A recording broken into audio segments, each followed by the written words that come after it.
अस्सलाम वालेकुम नाजरीन, M2M उर्दू के साथ मैं हूं आतिफ भट्ट। आज हम बात करेंगे, ये मेरा पहला वीलॉग है और बात हम करेंगे सियासतदान, एस्टेब्लिशमेंट और अदलिया। सबसे पहले तो पाकिस्तान जो है वो इस्लामी जमहूरिया पाकिस्तान, जमहूरियत ये लफ्ज़ कहा जाता है, सियासतदानों की ज़ुबान पे अक्सर आता है, लेकिन क्या वाकई पाकिस्तान में जमहूरियत है? जमहूरियत का मतलब होता है कि जो सियासतदान हैं वो अपने मसाइल कहाँ पर हल करेंगे, अवामी मसाइल कहाँ पर जाएंगे। लेकिन यहाँ पर देखने में आ रहा है, अगर तारीख उठाकर देख लें तो सियासतदान खुद जो एस्टेब्लिशमेंट है उसकी तरफ रजू करते हैं।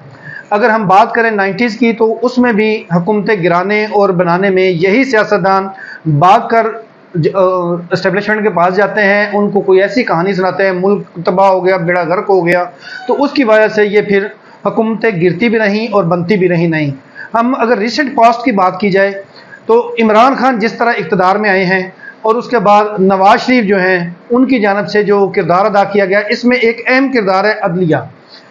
अदलिया से के हवाले से बताएं कि नवाज शरीफ की जानब से जब मैम्बो स्कैंडल को सुप्रीम कोर्ट में ले जाया गया तो उस वक्त पीपल्स पार्टी की जानब से ये उनको बार बार तंबीह की गई कि हम अपनी जो पंजाबी में कहते हैं लुंगी किसी दूसरे इदारे के हाथ में दे रहे हैं। हमारे पास पार्लियामेंट का फोरम मौजूद है और हमें यहाँ पर ये मसाइल जो है वो हल भी करने चाहिए, यहाँ पर बात करनी चाहिए। लेकिन नवाज शरीफ जो है उन्होंने अदलिया का रास्ता खोला सियासतदानों की जानब से पहली दफ़ा, और अदलिया में जब ये केस चला, मेमो स्कैंडल चला, उसके बाद जो भी रिजल्ट आए, उसके बाद जब नवाज शरीफ की हुकूमत आई तो पनामा स्कैंडल को लेके इमरान खान नवाज शरीफ के खिलाफ इसी सुप्रीम कोर्ट में चले गए।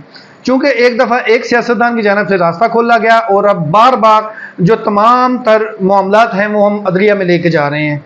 इसी तरह जब एस्टेब्लिशमेंट के किरदार की बात की जाती है, अक्सर कहा जाता है, अब अगर मौजूदा बात करें इमरान खान, वो बार बार इल्ज़ामात भी उन्हीं पर लगाते हैं, कत्ल का खौफ भी उनसे है, नाम लेकर जो मौजूदा आर्मी चीफ हैं उनके ऊपर कत्ल के इल्ज़ामात भी लगाते हैं, जो कि बिल्कुल बेबुनियाद इसलिए हैं कि अगर इतने बड़े पावरफुल इदारे की जानिब से कोई भी इकदाम उठाया जाना होता है तो उसके लिए इनको बनक तक नहीं लगेगी, क्योंकि तमाम सिस्टम उनके पास मौजूद है। लेकिन क्योंकि पॉलिटिकल पॉइंट स्कोरिंग है और आवाम की जो नब्ज़ है वो इस वक्त एंटी एस्टेब्लिशमेंट जो भी बयानियाँ होगा वो इस लेवल पे ले गए हैं आवाम को कि अगर कोई भी फौज के खिलाफ बात करेगा, एस्टेब्लिशमेंट के खिलाफ बात करेगा, तो वो बयानियाँ उनका ना सिर्फ आवाम में पॉपुलर होगा बल्कि पॉपुलैरिटी उनकी बढ़ेगी।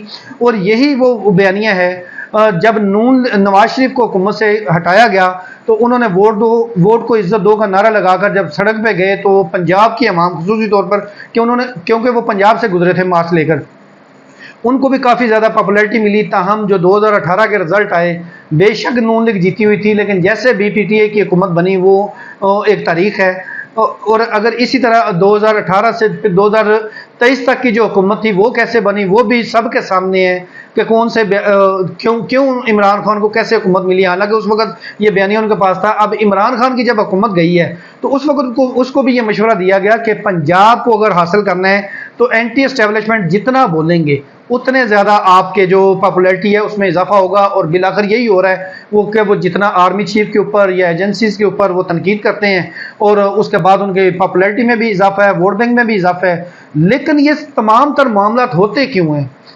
यही वजह है कि देखें, इस्लाम में ये कहा गया है कि जो आप अपना दुश्मन है उससे भी सलाम लें। लेकिन जब इमरान खान वज़ीर आज़म थे तो वो पार्लियामेंट हाउस में साथ वाली चेयर पे शहबाज शरीफ थे। एक इस्लामी तरीके से बंदा सलाम ले लेता है, दिल में बेशक एक दूसरे के लिए बुग़्ज़ हो, नफरत हो या जो भी हो, इनकी सियासी दुश्मनी है, ज़ाती दुश्मनी आपस में नहीं है सियासतदानों की। लेकिन इसके बावजूद ना एक दूसरे से ये कलाम करते थे, बल्कि इमरान खान ये कहता था कि मैं इनसे सलाम दुआ भी नहीं करूँगा, ना इनके साथ बैठूँगा।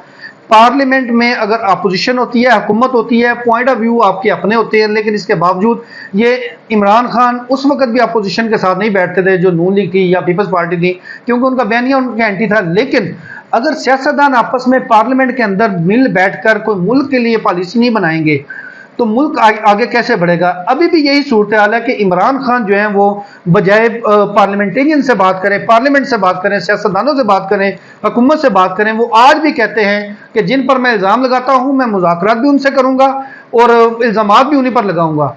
मौजूदा हुकूमत के ऊपर इन्होंने करप्शन का कोई इल्ज़ाम अभी तक नहीं लगाया, क्योंकि इनको पता है कि मेरी जो पॉपुलैरिटी है वो वहीं से आनी है और मैंने उसको आसान अदब बनाकर अभी भी वो यही पॉइंट स्कोरिंग जो है वो कर रहे हैं। लेकिन इन सब में अगर देखा जाए तो अवाम कहाँ पर मौजूद है? अवाम को ऐसे एक लॉलीपॉप दिया हुआ है एंटी एस्टेब्लिशमेंट का कि अवाम वो एक बात करते हैं, मुल्क में महंगाई है, उसके बाद पूरी प्रेस कॉन्फ्रेंस अगर उठा के देखें कोई भी करता हो तो वो बाकी एस्टेब्लिशमेंट के खिलाफ होती है या अदलिया के खिलाफ होती है, हुकूमत करती है अदलिया के खिलाफ जिसके हक में फैसला आ जाए।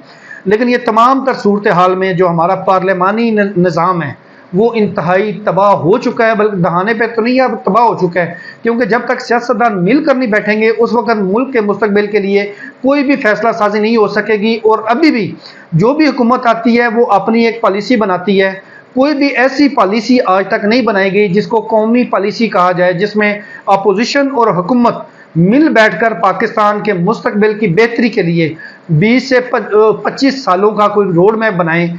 जो भी हुकूमत आती है वो अपने 3 साल के लिए कोई तख्ती लगा रही है, कोई फलां प्रोजेक्ट शुरू कर रही है, फलां का प्रोजेक्ट शुरू किया हुआ उसको कैंसिल कर रही है, उसकी जगह नई तख्ती लग रही है। लेकिन इन सब में ज़ाती सियासी एजेंडा हासिल करने के अलावा मुल्क के लिए इनके पास अभी तक कुछ भी नहीं है। और सियासतदानों से यही गुजारिश है कि वो अपने मामलात खुद हल करें, बजाय इसके कि वो अपनी जो मामलात हैं वो अदलिया को दें, एस्टेब्लिशमेंट से रिक्वेस्ट करें, मुतालबा करें। नून लीग भी यही करती रही है, उसको पता, वो भी साबिक आर्मी चीफ बाजवा और जनरल फैज़ हमीद के खिलाफ बोलती थी तो अवाम की जो नब्ज़ थी, वोट था, उनके हक में था। जब ये मौजूदा इमरान खान बोल रहा है तो उस वक्त भी यही है। लेकिन इन सब में पाकिस्तान का क्या हो रहा है, अवाम को एक दफ़ा इस पर ज़रूर सोचना चाहिए कि जिन इश्यूज़ पे, जिन वादों पे हम पार्लियामेंटेरियन को पार्लियामेंट में भेजते हैं, क्या वो उसकी आवाज़ उठाते हैं या नहीं, ये सियासतदानों से ज़रूर पूछा जाए आइंदा 5 साल में।